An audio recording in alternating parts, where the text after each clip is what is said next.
Ya, kembali lagi di acara Voice of Islam Rahmatan Alamin bersama kami dengan Syah. Baik, bagi yang ingin berpartisipasi di acara di Radio Mamis FM 91,9 MHz ini bisa melalui via SMS di 0853 9600 304 atau bisa melalui juga dengan di komunitas Sahabat Ram FM di media sosial Facebook. Di situ bisa langsung bertanya, bisa langsung menanggapi, bisa langsung apa-apa saja yang kaitannya dengan memberikan masukan dan sebagainya. Kami legowo untuk menerima pertanyaan-pertanyaan yang ada.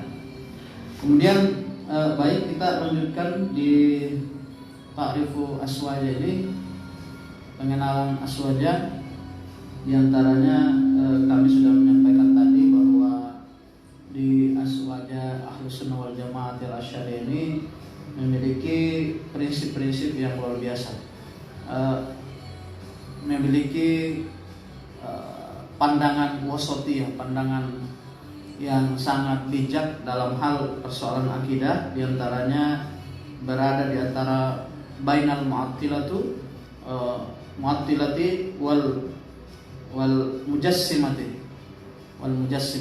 Jadi ini salah satu di antara akidah tentang sifat Allah. Ini adalah pemahaman tentang Ahlussunnah wal Jamaah. Yang kedua adalah wa fi af'alillahi ta'ala bainal qadariyati wal jabariyati. Jadi dia berada di tengah-tengah antara qadariyah dan jabariyah. Kemudian dari sisi kehendak Allah Subhanahu wa taala tentang keberadaan Allah, bukan kehendak ya, keberadaan Allah, wa'idillahi ta'ala bainal murji'ati wal aidiyati. Jadi antara murji'ah ini keberadaan Allah itu seolah-olah dia pakai teori emanasi. Sebenarnya kekeliruan daripada murji'ah itu menyamakan sama halnya dengan mujassimah, sebenarnya menyamakan Allah dengan makhluk. Bahkan seolah-olah Allah itu bagian daripada makhluk. Allah bagian daripada makhluk sesuai dengan teori emanasi. Ini menurut Murji'ah. Kemudian tadi yang terakhir adalah tentang Ahlul Bait dan sahabat. Ahlus Sunnah wal Jamaah, pecinta Ahlul Bait, ini penting bagi kita semua. Ahlus Sunnah wal Jamaah al-Asy'ariyah, dia pecinta Ahlul Bait dan juga pecinta sahabat. Kalau ada di antara dua, antara Rawafidh wal Khawarij, kalau Khawarij itu membenci Ahlul Bait, dia membenci Ahlul Bait. Sementara tentang yang satunya lagi, ada yang membenci para sahabat, mencintai Ahlul Bait tapi membenci para sahabat. Jadi Ahlus Sunnah wal Jamaah mencintai kedua-duanya. Selama ini ada pemahaman-pemahaman yang seperti itu, membenci sahabat, mencintai Ahlul Bait. Ada juga membenci Ahlul Bait tapi cinta kepada sahabat. Jadi Ahlus Sunnah wal Jamaah mencintai kedua-duanya. Ahlus Sunnah wal Jamaah al-Asy'ariyah mencintai kedua-duanya. Oleh karena itu kita mestilah berhati-hati dalam hal yang persoalan wasatiyah ini.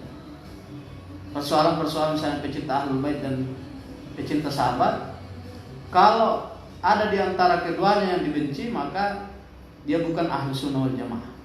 Kalau ada di antaranya dua yang dibenci, maka dia bukan bagian daripada Ahlus Sunnah wal Jamaah. Bahkan menurut beberapa pakar ulama, ketika dia mengaku seorang sufi, dia tidak akan membenci satupun dari baik itu dari Ahlul Bait maupun dari sahabat. Dia tidak mungkin membenci kalau dia adalah orang-orang yang ingin membersihkan hatinya.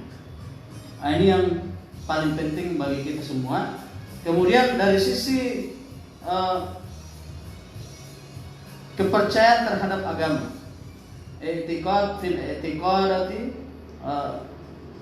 ad-diniyati, tentang iman, keimanan, kepercayaan terhadap agama. Di antaranya adalah amalan-amalannya ini sesuai dengan syariat agama. Jadi amalan-amalannya sesuai dengan syariat yang disyariatkan oleh Allah Subhanahu wa taala, dilanjutkan oleh Rasulullah SAW. Kemudian khulafaur rasyidin, tabi'in di antaranya Abu Hasan Asy'ari, Abu Mansur Al-Maturidi, serta 4 imam mazhab dan pengikut dari salah satu tarekat, pengikut Syekh Junaid Al-Baghdadi. Ini bagian daripada orang-orang yang mengamalkan sesuai dengan apa yang diturunkan oleh Allah Subhanahu wa taala, sesuai dengan yang disampaikan oleh Rasulullah, Ahlus Sunnah wal Jamaah. Kemudian dari sisi akhlak, akhlak yang wal akhlaqul lati tanzimul harakat qalbiyah. Jadi akhlak yang agung itu digerakkan, yang menggerakkan itu adalah hati. Yang menggerakkan adalah hati. Jadi dalam kajian Ahlus Sunnah Jamaah, akhlak itu perbuatan yang digerakkan dari hati. Hati yang seperti apa? Hati yang bersih, hati yang niatnya baik. Ketika perbuatannya baik tapi tidak didasarkan pada niat yang baik, maka itu belum berakhlak yang mulia, akhlak yang agung. Akhlak yang agung dalam kajian Ahlus Sunnah Jamaah adalah akhlak yang digerakkan dari hati. Nah, ini sama dengan salah satu pemikir filosof Muslim, yaitu Ibnu Miskawai, yang mengatakan bahwa akhlak itu adalah sesuatu yang tidak ditimbang-timbang, min ghairi fikrin, dan tidak dipikir-pikir. Itu akhlak. Kalau masih ditimbang-timbang, apalagi kalau niatnya tidak baik, maka niat dari hatinya tidak baik, maka dia belum bisa dikatakan orang-orang yang berakhlak. Tapi berakhlak itulah dari hati, digerakkan oleh hati, tidak pernah berpikir untung rugi, tidak pernah ditimbang-timbang apakah saya akan mengalami kerugian kalau saya seperti ini, atau saya akan mengalami kebahagiaan kalau saya seperti ini. Dia tidak timbang-timbang seperti itu. Yang jelas akhlaknya betul-betul murni, tanpa dipikir-pikir dan tanpa ditimbang-timbang, ikhlas karena Allah Ta'ala, yang digerakkan dari hati, yang ikhlas tulus kepada Allah Subhanahu wa taala untuk melaksanakan ajaran agama. Akhlak yang agung yang seperti itu.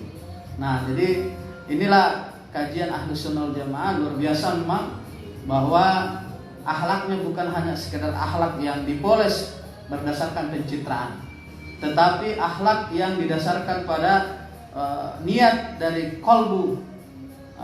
Karena kalau kita lihat bahwa niat ini yang paling penting, bahwa mahalluhal qalbi wa talaffuzu bi sunnati, bahwa niatu wa mahalluhal qalbi, dia berada di hati, sunnahnya diucapkan dengan lisan. Tapi kalau bisa hanya ada di hati, tidak diucapkan dengan lisan, karena kalau diucapkan dengan lisan jangan sampai itu menjadi riya. Nah, inilah yang paling penting bagi kita.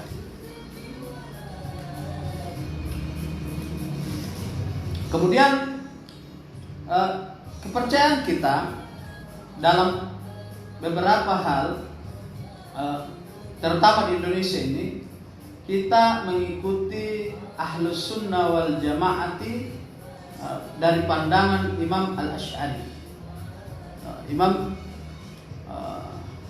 Hadratus Syekh Kiai Haji Hasyim Asy'ari. Jadi ini penting bagi kita, mendudukannya seperti itu. Kalau bagi kita di Indonesia mengikuti Hadratus Syekh Kiai Haji Hasyim Asy'ari, yang sanad keilmuannya sampai kepada Abu Hasan Al-Asy'ari, Abu Mansur Al-Maturidi, sampai kepada 4 imam mazhab, dan sampai kepada Syekh Junaid Al-Baghdadi sebagai pedoman kita dalam hal bertasawuf.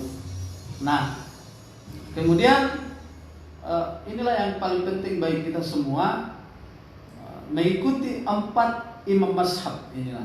Jadi amalan-amalan Ahlus Sunnah wal Jamaah di dalam kitab Ad-Nahdiyah ini, yaitu mengikuti 4 mazhab, di antaranya wahyal Hanafiyu, wahyal Malikiyu, wasyafi'iyu, wal Hambaliyu. Jadi 4 imam mazhab ini harus menjadi pedoman. Meskipun dalam beberapa perkembangan di kalangan sunan-sunan kayak Sunan Kalijaga, Sunan Giri, Sunan Kudus dan sebagainya, di 9 wali di Indonesia ini ada juga yang mengikuti salah satu imam mazhab, yaitu Imam Ja'far Shadiq. Mengikuti Imam Ja'far Shadiq. Dan memang perkembangan masuknya Islam ke Indonesia ini tidak bisa dipungkiri ada beberapa imam-imam yang lain, tapi yang jelas bagi kita di kalangan Ahlus Sunnah wal Jamaah ada 4 imam mazhab yang mesti dijadikan sebagai pedoman. Ini yang paling penting. Wa Hanafiyu, wal Maliki, Imam Malik, wa Syafi'i, Imam Syafi'i dan Imam Hambali, Imam Ahmad bin Hambal. Kemudian dari sisi tasawuf, ini tasawuf mengikuti Al-Imam Junaid Al-Baghdadi. Jadi Imam Al-Junaid Al-Baghdadi. Jadi kalau orang merasa dirinya Ahlus Sunnah wal Jamaah, belajarlah ya.